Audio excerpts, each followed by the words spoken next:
Betrayal isn't a sudden storm. It's a slow, insidious erosion, and I, Orion Nicholas, a 47-year-old architectural engineer in the bustling heart of Portsmouth, New Hampshire, was finally seeing the wreckage of my own carefully constructed life. My gaze was fixated on the stark white of my home office wall. The email from Elara, my wife of 13 years, a searing afterimage burned behind my eyelids. She was supposedly on a meditation retreat in the serene mountains of Colorado. The timestamp, 10:15 p.m. her time, felt like a mocking whisper. Your inheritance has been transferred. It's for the best, my love. Attached was a grainy photograph of her, laughing, a stranger with a neatly trimmed goatee by her side on a sun-drenched balcony. The backdrop, a vibrant sunset, and 2 glasses of what looked like champagne. Her smile, a radiant, unburdened thing I hadn't seen directed at me in years. I closed my laptop, the click echoing in the sudden silence of the room. My feet carried me, almost of their own accord, to the kitchen.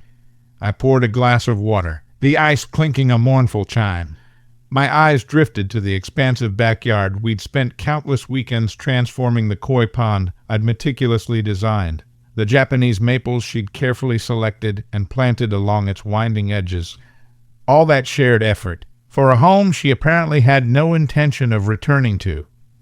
That money, a sum just shy of $600,000 from my Aunt Beatrix, wasn't just currency. It was the legacy of the woman who'd taken me in after the accident that claimed my parents when I was 16. Aunt Beatrix, who'd worked tirelessly as a nurse, sacrificing her own comforts to ensure I went to university, who'd left me everything with a simple, yet profound, directive. Create something enduring, Orion. I glanced at my phone. No frantic calls, no panicked texts, no desperate pleas for understanding. Just a void, as if she'd already vanished into her new existence. The subtle shifts had been there for months, a slow unraveling. Elara's retreats had grown longer, more frequent. Her phone, once an extension of her hand, now lay perpetually face down. Passwords, once shared, became private. Our conversations, once easy and fluid, were clipped, transactional. Just 4 months ago, she peppered me with unusual questions about the inheritance, its exact location, the specific accounts, the feasibility of diversifying the holdings. I'd nodded, mumbled something about looking into it. I reopened the laptop, the glowing screen a stark contrast to the growing darkness outside. I reread the email. Not even a greeting, no, dear Orion, just the cold declaration of theft. My fingers hovered over the keyboard, then typed 6 words, devoid of emotion. Understood. Thank you for the update. I closed the laptop again, drained my glass, and walked to bed. Tomorrow, I knew, would be a monumental day. But lying there, in the cavernous king-size bed, I realized something unsettling. Something that should have stung but didn't. I slept better knowing she wasn't coming home. What Elara didn't know was that I'd felt the tremors months ago. The inheritance had never been where she thought it was, and her brazen attempt to seize it had, in fact, handed me everything I needed. My story with Elara began 16 years ago at a design expo in Boston. She was a rising star in the wellness industry, seeking architects to design her flagship meditation studios. I was 7 years into my career, yearning for projects beyond the mundane concrete and steel of commercial complexes. We were married within 2 years, building a life in Portsmouth, where my firm had its headquarters. We bought the charming colonial-style house on Willow Creek Lane, with the sunroom she'd always dreamed of. Children weren't in our plans, she often said. My brand is my progeny. I understood. My buildings, my creations, were mine in the same way. For 9 years, a comfortable rhythm defined our lives. I designed. She expanded her empire of organic skincare and spiritual retreats. We traveled, hosted intimate dinner parties. We presented a polished, successful image to the world, both on paper and in person. Then Aunt Beatrix fell ill. Cancer, swift and unforgiving. I took a 4-month sabbatical to care for her in Hartford. Elara visited only once. Hospitals drained me, she'd explained. I didn't press. When Beatrix passed, she left me everything. The substantial sum surprised me. I hadn't realized how meticulously she'd managed her investments over the years. Elara seemed equally surprised. Her interest in our financial planning suddenly piqued in a way it never had been. We should funnel it into expanding the studios, she suggested one evening over artisanal pasta. Her studios, she meant, though she didn't explicitly say so. I need to reflect on what Beatrix would have wanted, I replied. That was the initial hairline fracture. Small, almost imperceptible, but it was there. Others followed. Elara's research trips and supplier meetings became more frequent, her calls shorter, punctuated by hushed voices in the background that would abruptly cease when I inquired about her company.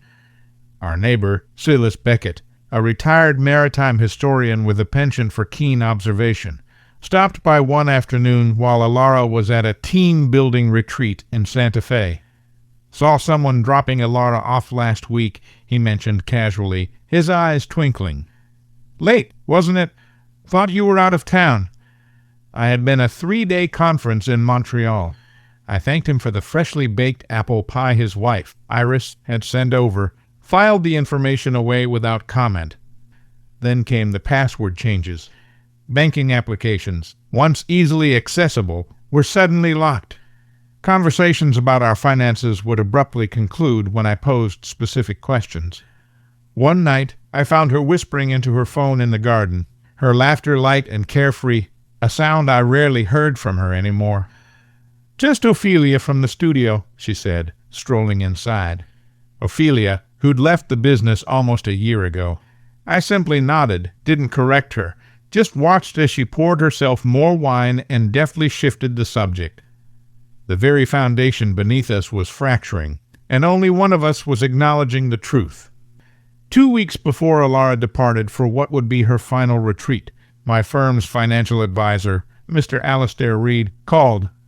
Someone's been attempting to access information about your trust account. Orion, he stated, his voice a low rumble. Using your personal details, but failing the security protocols. Which accounts? I asked, though I already knew. The inheritance funds, he confirmed. They tried your mother's maiden name, but couldn't answer the follow-up questions. I thanked him, hung up, and sat at my desk for a long time, the implications sinking in. That night, Elara suggested we simplify our accounts. It's so impractical, all those separate logins and passwords, she said, carefully avoiding my gaze. We should consolidate everything. You're probably right, I said, a neutral tone masking the storm brewing within me. I'll speak with Mr. Reed about it. The next day, I drove to Providence, Rhode Island, to meet with Melissa Albert, my aunt's attorney for 2 decades, and now mine. I explained my concerns, relaying the facts without accusation or emotion.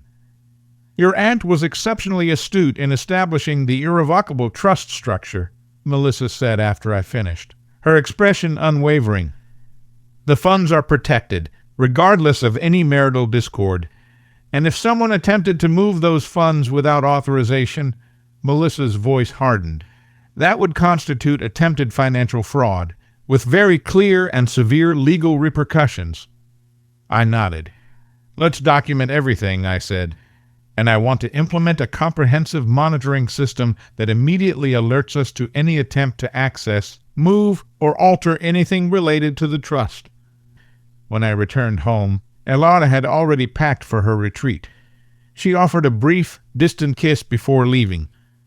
I might extend this one, she said at the door, her eyes already looking past me. Really delve deep into the practice. I helped her load her bags into her sleek electric car, watched her drive away, then walked back inside and opened my laptop. I didn't snoop through her emails or texts, didn't call her friends or track her location. I simply opened our shared cloud storage, a folder labeled Future Home Visions, a project we'd vaguely discussed initiating this year.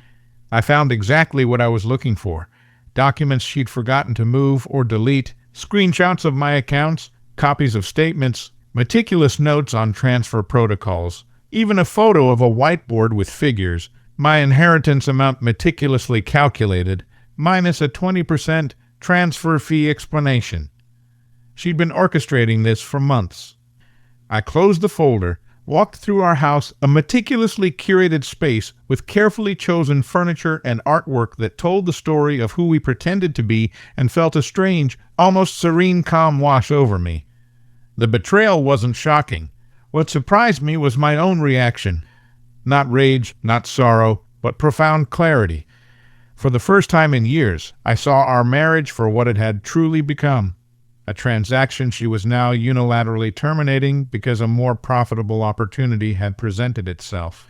I slept in the guest room that night, and the next morning I began making calls. By the time her email arrived 5 days later, every piece was already in motion. Upon receiving Elara's email, I allowed precisely 24 hours to pass before making my first strategic move. No emotional outburst, no desperate attempts to reach her, just a methodical execution of predetermined steps. First, I contacted Mr. Reed and Melissa, forwarding Elara's email with a concise note, documentation requested. Both confirmed receipt, requiring no further explanation. Then I called Professor Julian Raymond, a divorce attorney Melissa had quietly recommended months earlier during one of our hypothetical scenarios. His assistant scheduled a meeting for that very afternoon. By noon, Elara's name flashed on my phone. A text. "Did you get my email?" My response was swift and simple. "Yes." "Is that all you have to say?" she texted back minutes later. I didn't answer. Instead, I drove to Professor Raymond's downtown office, where Melissa joined us via video call. "The attempted transfer creates an irrefutable paper trail," Professor Raymond explained, meticulously reviewing the documents Melissa had sent over. "There are multiple elements that work significantly in your favor. The funds were inherited, never commingled with marital assets, properly maintained within a robust trust structure, and she has now openly admitted to attempting unauthorized access." "What's the next step?" I asked, my voice calm, almost detached. "File for divorce immediately, citing financial misconduct," Professor Raymond advised. "New Hampshire is not a no-fault state when fraud is involved." I signed the paperwork before leaving his office, the pen scratching a line through my old life. At 4:30 p.m., my phone rang. Elara's name on the screen. "You're being childish," she said when I answered. "No greeting, no, how are you?" "This doesn't have to be difficult." "I agree," I replied, my voice even. "Then let's be adults about this. The money is already moved. Fighting it will just drain more through legal fees." "Where are you staying?" I asked, deliberately shifting the subject.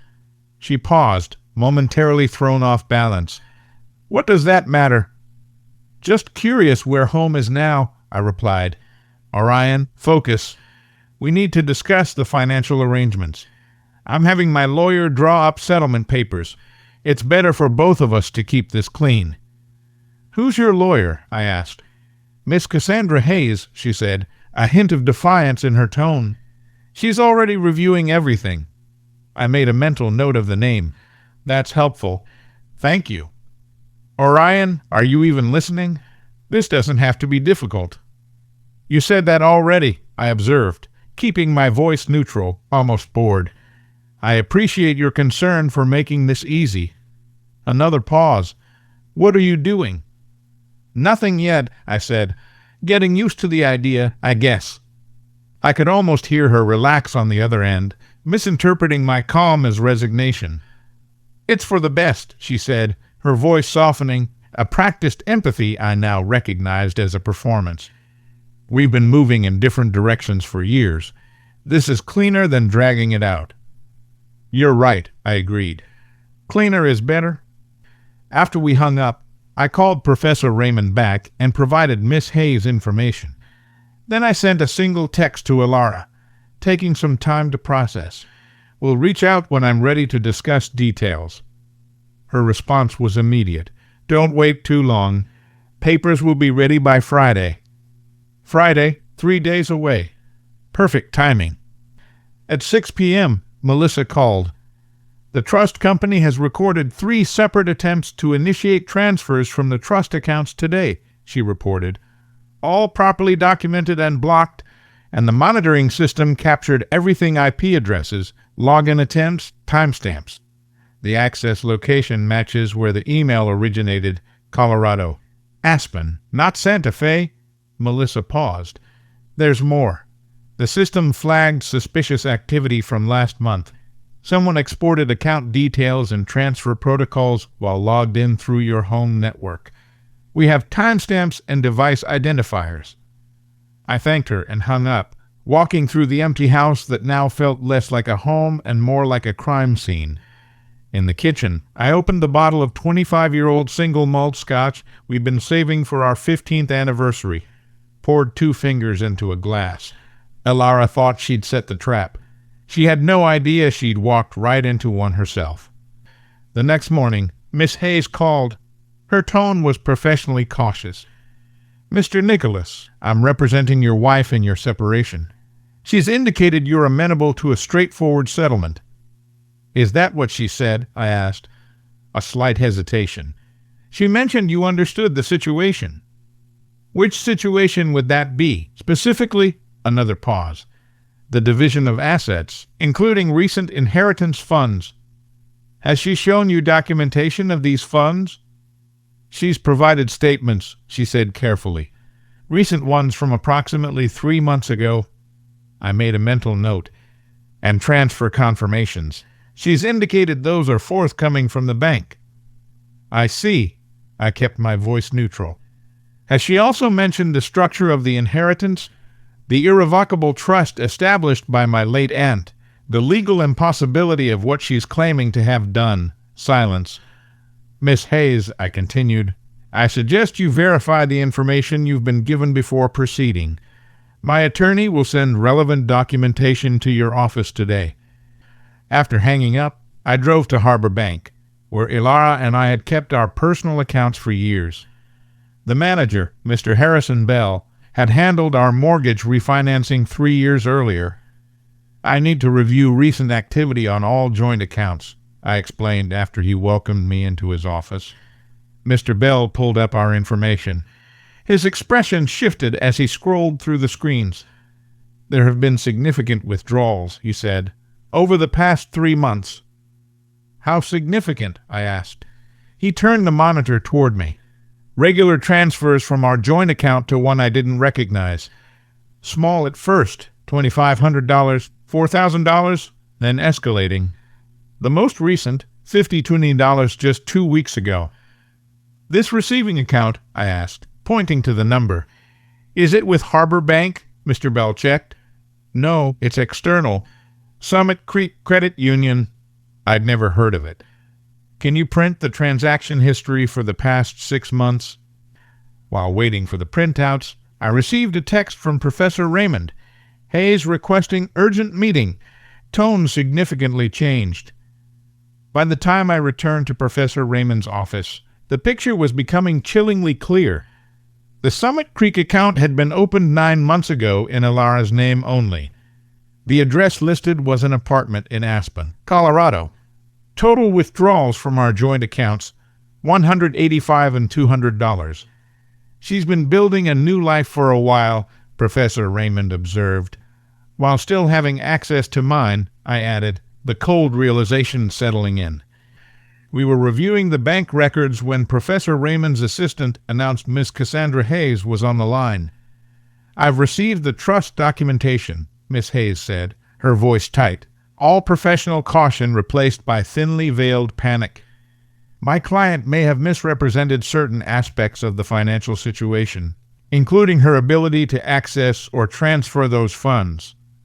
That appears to be the case, Professor Raymond stated, his voice calm and firm. Given this new information, I believe it would be beneficial for all parties to discuss a revised approach.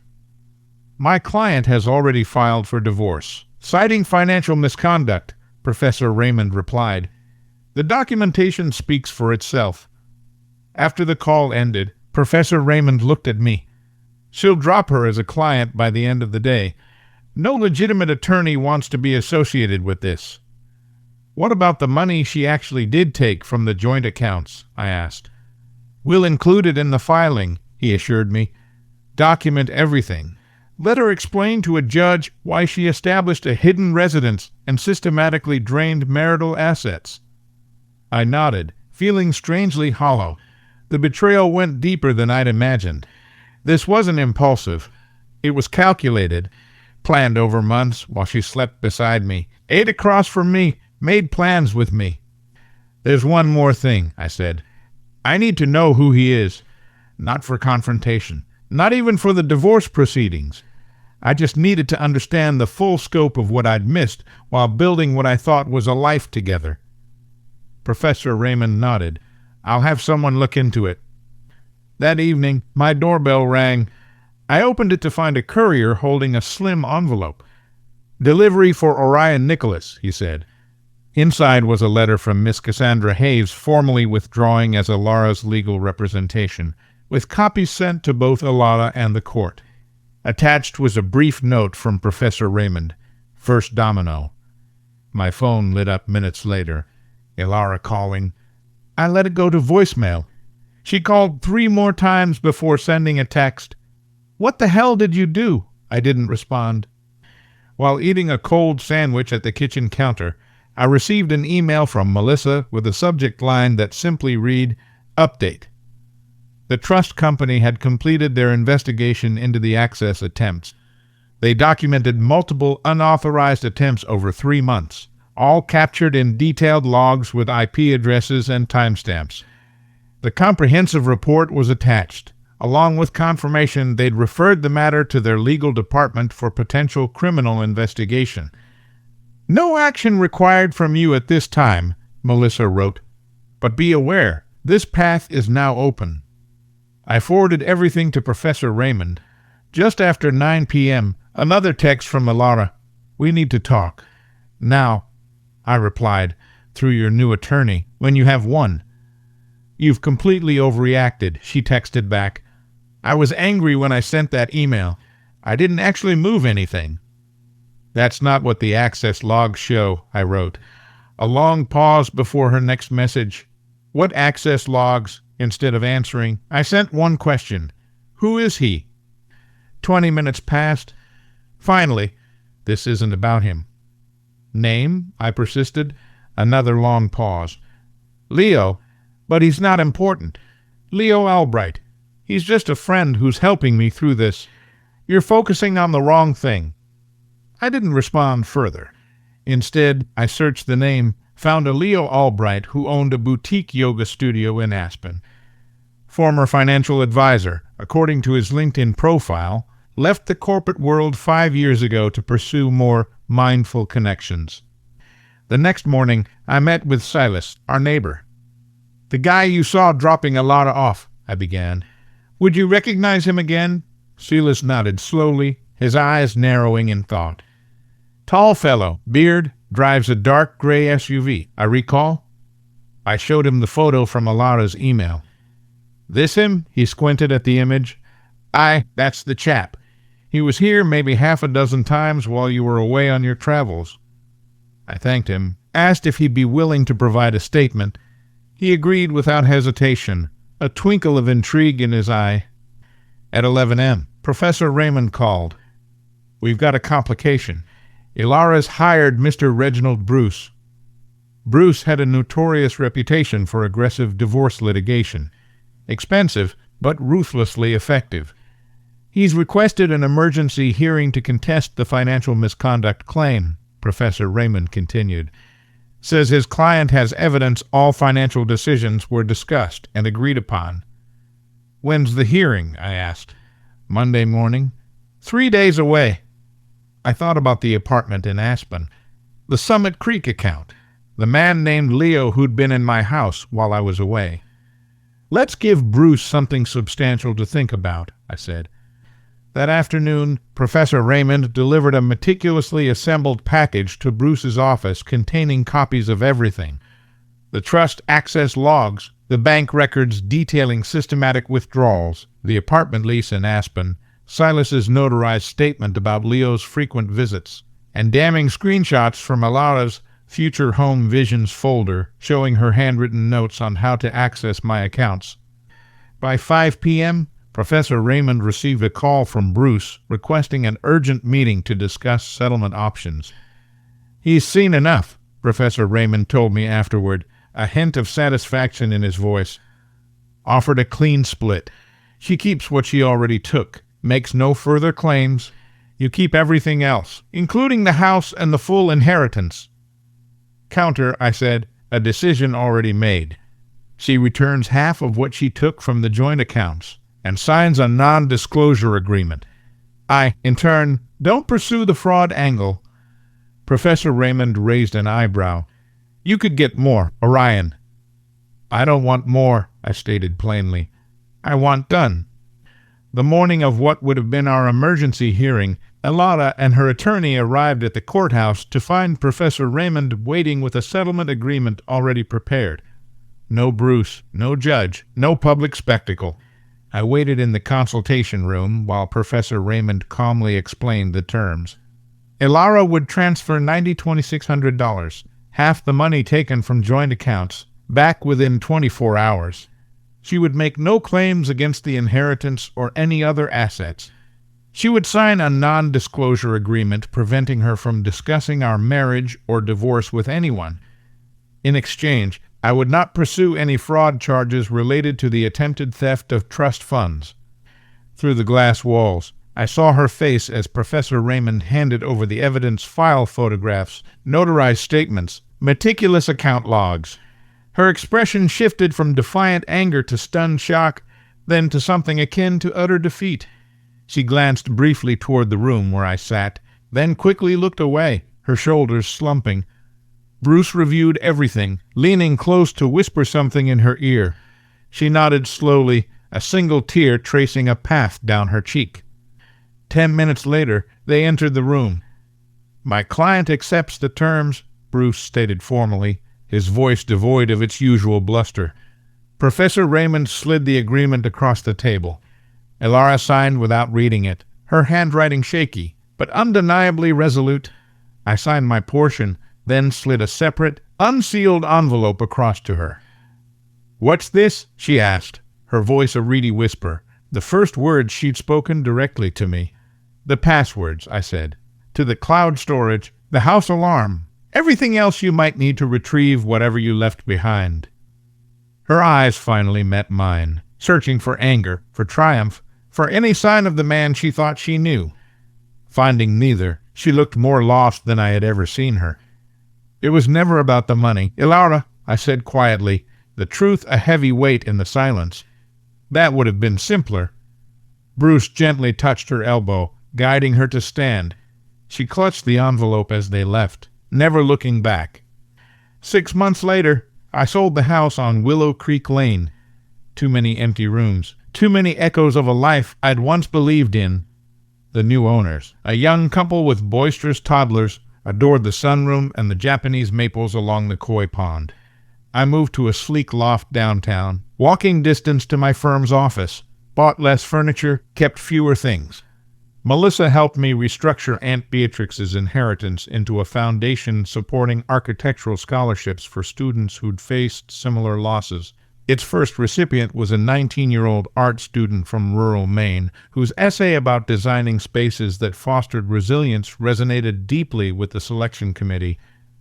"Beatrix would have been incredibly proud of her," Melissa remarked when we awarded the scholarship. I thought about my aunt often, her quiet strength, her practical wisdom, her unwavering insistence that true creation required equal parts vision and vigilance.